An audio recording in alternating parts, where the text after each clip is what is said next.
besar kemungkinan Al-Mahdi mungkin sudah menginjakkan kakinya di negeri ini, mungkin sudah terlahir, mungkin sudah bergerilya, atau belum. Mungkin Allah sedang menutupinya, atau memang Allah belum memunculkannya.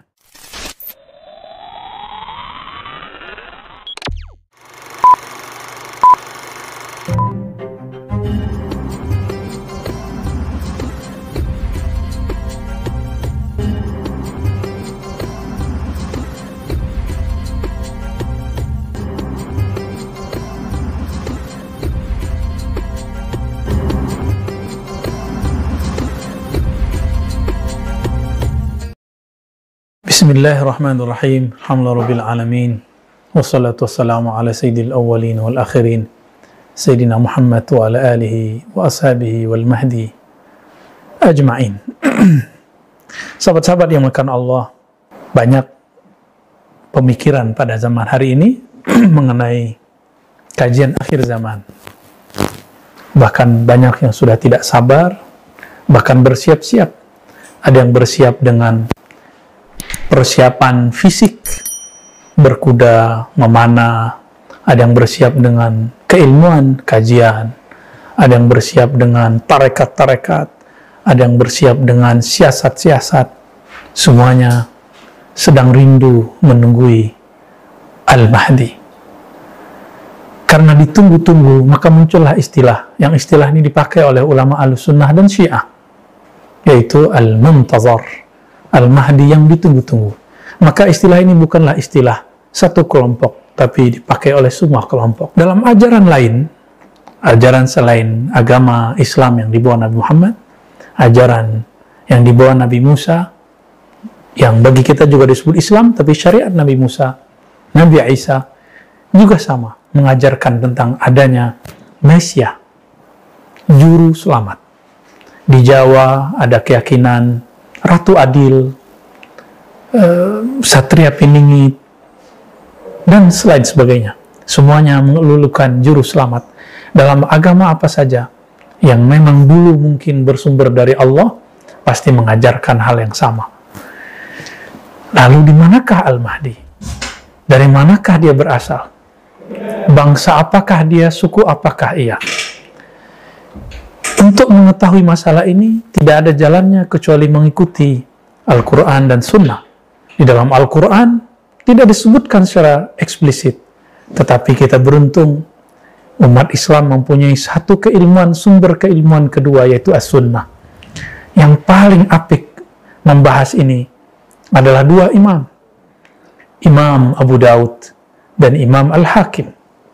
Imam Abu Daud menyebutkan sekitar 8 atau 9 hadis yang berkaitan dengan Imam Mahdi.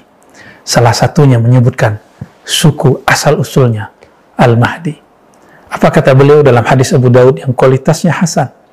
Al-Mahdi min itrati, min waladi Fatimah. Al-Mahdi, imam yang digaidan Allah itu, dia dari terahku. Itrati, bahasa Arab menjadi bahasa kita itu terah. Terah artinya darah dagingku. Min waladi Fatimah, dari keturunan Fatimah. Itu sebabnya teman-teman, siapapun hari ini yang menjadi antek Dajjal, dia pasti akan membenci para habaib. Dia akan membenci para sayyid, para syarifah, orang-orang yang merupakan pemilik terah-terah kenabian. Kenapa kita iri? Itu kan nikmat Allah kepada mereka. Kenapa kita iri jika mereka terlahir sebagai syarif, sayyid, lalu kemudian meragukan keberadaan mereka? Padahal hadis Imam Muslim menyebutkan, aku tinggalkan kepada kamu dua sakalain, dua beban yang berat, kitab Allah dan yang kedua ahlu baitku. Hadis Imam Tirmizi juga menyebutkan, ya ahlu baiti, itarati, taraktu fikum sakalain, aku tinggalkan kamu dua sakal, dua beban yang berat, dua wasiat yang berat, kitab Allah dan itrahku. Terah Nabi itu terbagi dua. Ada terah ruhani, inilah ulama pewaris para Nabi. Ada terah jasmani, inilah para habaib dan syarif. Maka kita menghormati ulama pewaris ilmunya Nabi. Begitu juga kita menghormati para syarif, para sayyid, para habaib, karena dalam darahnya ada darah Nabi. Meskipun mereka manusia biasa, kita boleh mengkritisi sesuatu yang ada dari sisi manusiawi mereka, tapi jangan pernah mempertanyakan nasab mereka. Sahabat-sahabat yang dimuliakan Allah, pertanyaannya, jika betul Al-Mahdi dari keturunan Rasulullah, sekarang keturunan Rasulullah terbanyak di manakah? Inilah yang akan kabar gembira tapi sekaligus menakutkan bagi saya. Mungkin bagi teman-teman juga.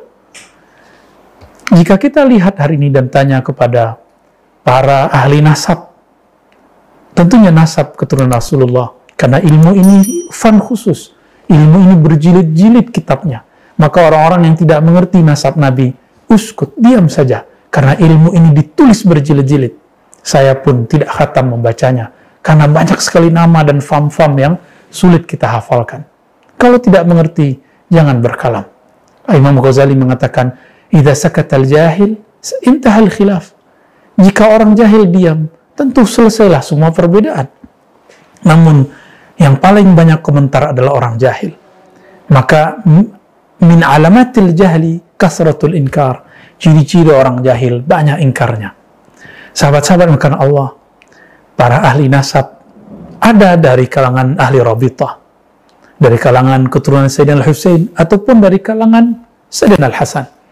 Mereka hampir semua sepakat, zuriat Nabi yang terekam nama-nama mereka, kelahiran mereka, fam-fam mereka, suku-suku mereka, terbanyak di Nusantara, di Indonesia, di Malaysia, di Patani, di Singapura, di Brunei, dan sekitarnya.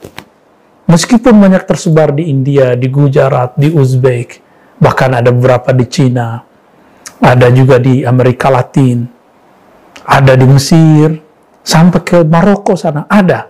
Namun, zuriat Nabi yang paling banyak dan terekam dengan baik, itu ada di Indonesia. Maka Rabithah Alawiyah Indonesia termasuk rujukan di dunia ahli nasab internasional.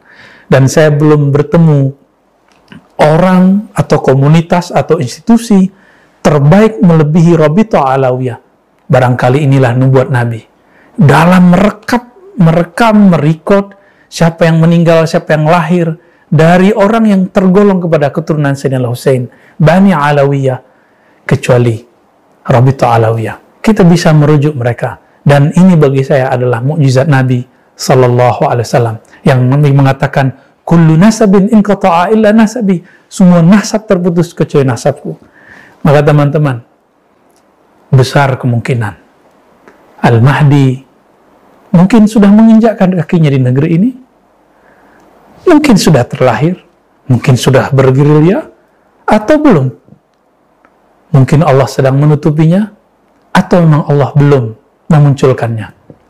Namun, dengan banyaknya perahara-perahara di zaman ini, sehingga muncul ketidakadilan, bukan hanya di negeri ini, di mana-mana, yang sifatnya global.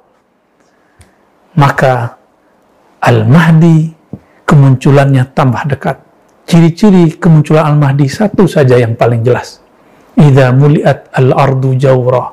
Jika bumi ini dipenuhi dengan ketidakadilan secara global, bukan parsial, bukan partai, bukan presidensial, bukan monarki, tapi global. Gerakan ketidakadilan itu disebut jawr, bukan zulm. Jawr ini lebih umum lagi dan lebih ganas lagi daripada sekedar zalim. Jika ini sudah memenuhi semua dunia, negara-negara sudah mulai timpang, hancur, baik karena pandemi, penjajahan, dan segala macam. Tinggal menunggu saat yang terakhir munculnya sang juru selamat, Al-Imam Al-Mahdi, yang ditunggu oleh semua orang yang percaya kepada Tuhan alam semesta, yang kita sebut dalam agama kita Allah Subhanahu wa Ta'ala. Apakah negeri kita? Jika melihat persentase jumlah para habaib, besar kemungkinan dari negeri kita. Tapi bisa juga bukan dari negeri kita. Kita nggak boleh juga terlalu GR, terpercaya diri, tapi kita juga tidak boleh putus asa. Siapa tahu Allah memilih negeri ini. Karena Allah dulu telah pernah memilih daerah Persia, Rum, dan Cina. Barangkali, mungkin juga sudah Eropa, Afrika juga sudah pernah. Tanah Jawi, tanah Nusantara, akan menjadi gilirannya. Wallahu a'lam bishawab. Mari bersiap, pantaskan diri menjadi pengikutnya. Wassallallahu ala sayyidina Muhammad. Assalamualaikum warahmatullahi wabarakatuh.